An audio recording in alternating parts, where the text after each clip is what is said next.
सुन सुन कांगा मोरो सुन बचनिया, हमारो संदेशा ले जा पिया के नगरिया। सुन सुन कांगा मोरो सुन बचनिया, हमारो संदेशा ले जा पिया के नगरिया। आइल बाड़ी छोट की नदिया राजा घरवा भैल बालड़ैया।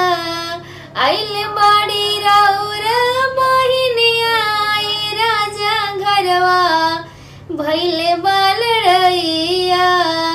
सुन सुन कांगा मोरा सुन वचनिया, हमारो संदेशा ले जा पिया के नगरिया। सोरी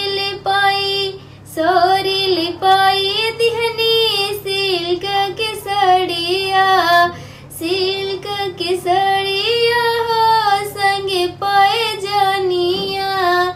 मांग तड़ी सोने के सिकड़िया सैया घरवा भैल बालड़ैया।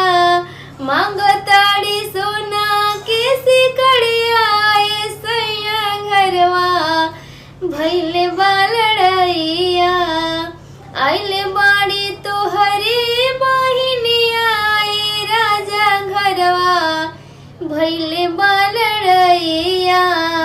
दिन दोपहरिया आवा चाहे आवरतिया, आई के सुलझावा राजा घर की लड़ैया।